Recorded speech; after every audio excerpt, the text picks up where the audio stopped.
இங்கே வாயேன். உனக்கு ஸ்கின்ல ஹேரில் ஏதாவது ப்ராப்ளம் அப்படின்னா ஏன் ஒரு டெர்மாலஜிஸ்ட் போய் கன்சல்ட் பண்ண மாட்டேன்? ஃபீவர் இல்லை உடம்புக்கு ஏதாவது ப்ராப்ளம்னா மட்டும் டாக்டரை போய் பார்ப்பேன், கொடுக்குற டேப்லெட்னா வாங்கி வாயில் போடுவேன். அதுவே ஸ்கின்ல ஹேரில் ஏதாவது ப்ராப்ளம்னா மட்டும் டெர்மாலஜிஸ்ட்டை பார்க்க மாட்டேன்.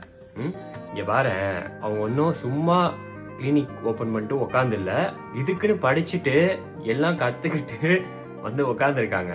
அவங்கள போய் பார்க்கறதுல உனக்கு என்ன ப்ராப்ளம்? அதனால இனிமே உனக்கு ஏதாவது இந்த மாதிரி ப்ராப்ளம் அப்படின்னா போயிட்டு ஒரு கன்சல்ட் பண்ணிட்டு வா, நல்ல டெர்மாட்டாலஜிஸ்டா.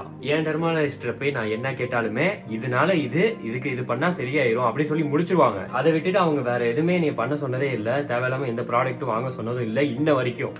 அதுவும் இப்போ நிறைய இடத்துல இந்த ஃபேக் சர்டிஃபிகேட்டே இல்லாமல் கிளினிக்லாம் ஓப்பன் பண்ணிட்டு உட்காந்து ட்ரீட்மெண்ட்லாம் பார்த்துட்டு இருக்காங்க அப்படின்னு நிறைய பேர் சொல்லி கேள்விப்பட்டேன். நீ உன் மண்டை மூஞ்சியை நல்லா ரிசர்ச் பண்ணி நல்லா டெர்மாலஜிஸ்ட்டை போய் காட்டு, பார்த்து பயப்படாமல் போயிட்டு வா.